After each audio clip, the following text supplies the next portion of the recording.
सुदामा श्री कृष्ण के बचपन के मित्र थे। ऐसा माना जाता है कि सुदामा ने कृष्ण से मिलने और उनके कार्यों में भाग लेने के लिए तैयार होने के लिए पृथ्वी पर जन्म लिया था। उन्हें भगवान विष्णु का सच्चा भक्त भी माना जाता है।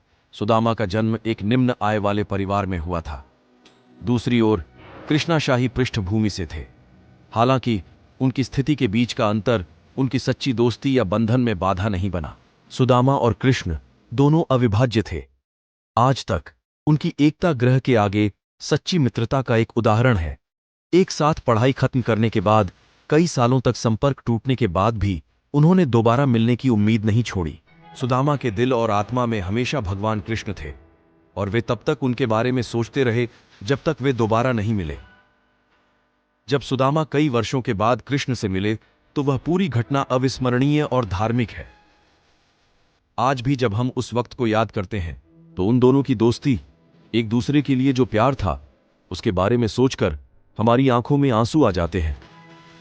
भगवान कृष्ण और सुदामा बचपन के मित्र और गुरुकुल में सहपाठी थे और उन्होंने गुरु सांदीपनि के मार्गदर्शन में अध्ययन किया था। उनकी शिक्षा पूरी होने के बाद वे अलग हो गए, लेकिन न तो कृष्ण और न ही सुदामा अपनी दिव्य मित्रता को भूल पाए। कृष्ण और सुदामा दोनों बड़े हुए। सुदामा और उनकी पत्नी गरीबी से जूझ रहे थे, लेकिन वह धार्मिक मार्ग के प्रति समर्पित थे, लोगों को धार्मिक मार्ग सिखाते थे। इस बीच भगवान कृष्ण द्वारका के राजा बन गए। जब सुदामा और उनका परिवार गरीबी से बहुत पीड़ित था और उनके पास अपने बच्चों को खिलाने के लिए पैसे नहीं थे, तो उनकी पत्नी वसुंधरा ने सुदामा को उनके बचपन के दोस्त कृष्ण की याद दिलाई। लेकिन सुदामा ने केवल मदद के लिए यात्रा करने से इनकार कर दिया, क्योंकि वह कृष्ण का सच्चा भक्त था और नहीं चाहता था कि वह स्वार्थी महसूस करे, क्योंकि वह वास्तव में एक शुद्ध और आध्यात्मिक ब्राह्मण था।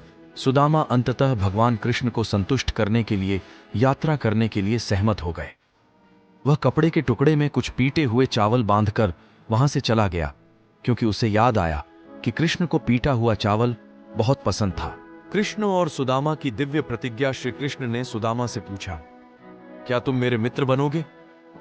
वह आत्मा कितनी भाग्यशाली है जिससे प्रभु स्वयं मित्रता मांगते हैं। सुदामा को अपनी निम्न स्थिति का एहसास होने के कारण संकोच हुआ। उन्होंने कहा, लेकिन मैं एक गरीब ब्राह्मण हूं और आप एक राजसी हैं। हम कभी दोस्त कैसे बन सकते हैं? जरूरत के समय दोस्त एक दूसरे की मदद करते हैं, लेकिन मैं आपको कुछ भी नहीं दे सकता। श्री कृष्ण ने कहा, बस मुझसे वादा करो कि चाहे कुछ भी हो, हम हमेशा दोस्त रहेंगे। मैं आपके मित्र के रूप में यह प्रस्ताव प्रस्तुत करता हूं। मैं तुमसे कभी कोई ऐसी चीज नहीं मांगूंगा जो तुम मुझे नहीं दे सकते। यह सुनकर सुदामा ने श्री कृष्ण का मित्रता का प्रस्ताव स्वीकार कर लिया। द्वारका के राजा के महल में पहुंचते ही सुदामा ने द्वारपालों से भगवान कृष्ण को संतुष्ट करने के लिए उन्हें प्रवेश करने देने के लिए कहा। उन्होंने यह भी कहा कि कृष्णा उनके बचपन के दोस्त थे। यहां तक कि द्वारपालों ने भी उसके साथ पागलों जैसा व्यवहार किया, क्योंकि उसकी हालत इतनी खराब थी कि उसके कपड़े फट गए थे। लेकिन उन्होंने द्वारपालों से अनुरोध किया कि वे कृष्ण को उनके आगमन के बारे में सूचित करें।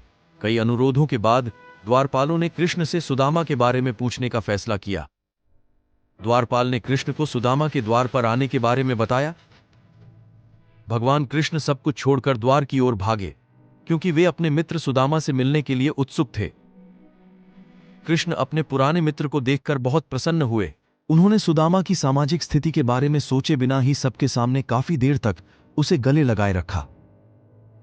यहां तक कि हर कोई इतना हैरान था कि बेचारा ब्राह्मण द्वारका के राजा भगवान कृष्ण का सहयोगी था, जिसने गृह पर मित्रता शब्द की नई नींव रखी थी। कृष्ण ने सुदामा का बड़े प्रेम से पुष्प वर्षा कर स्वागत किया। उन्होंने सुदामा को ईश्वरीय उपचार देने के लिए अपने हाथों से सुदामा के पैर धोए।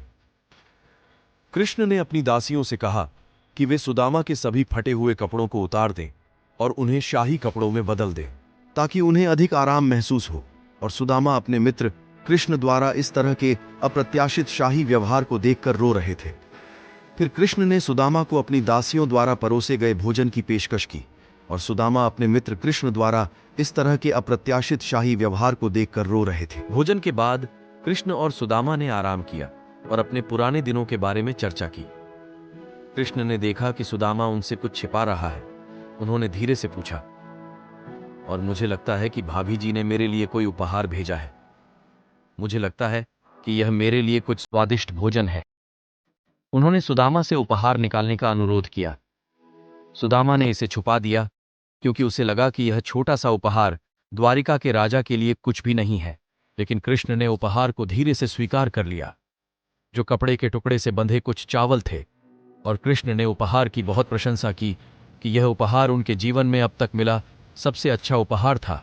और उन्होंने इसे खाना शुरू कर दिया और चावल को अपनी पत्नी के साथ साझा किया। कुछ घंटों के बाद सुदामा ने अपने घर वापस जाने का फैसला किया। जाने से पहले कृष्ण ने कहा, पुरानी यादों पर चर्चा करते हुए वह सुदामा से आने का औचित्य पूछना भी भूल गए। उन्होंने धीरे से पूछा, द्वारका कृष्ण के महल जाने का औचित्य क्या था? सुदामा ने सारा तनाव भूलकर धीरे से उत्तर दिया। उन्होंने उसे संतुष्ट करने का हवाला दिया। उनसे उनकी कोई मांग नहीं है। सुदामा ने अपने हृदय में कृष्ण के प्रति गहरी भक्ति लेकर महल छोड़ दिए। हमें भगवान के प्रति अपनी भक्ति और भक्ति के बदले में कुछ भी नहीं मांगना चाहिए। क्या ईश्वर हमसे बेहतर जानता है कि हम क्या चाहते हैं और क्या नहीं? हमें हर चीज के लिए भगवान पर भरोसा करना चाहिए, क्योंकि सब कुछ उसकी पसंद से होता है। ईश्वर हमसे कहीं बेहतर योजना बनाता है। सुदामा के मामले में कृष्ण ने उन्हें धन और संपत्ति से पुरस्कृत किया, भले ही सुदामा ने भगवान से कुछ भी नहीं मांगा। भगवान हमेशा सच्चे लोगों को इनाम देते हैं।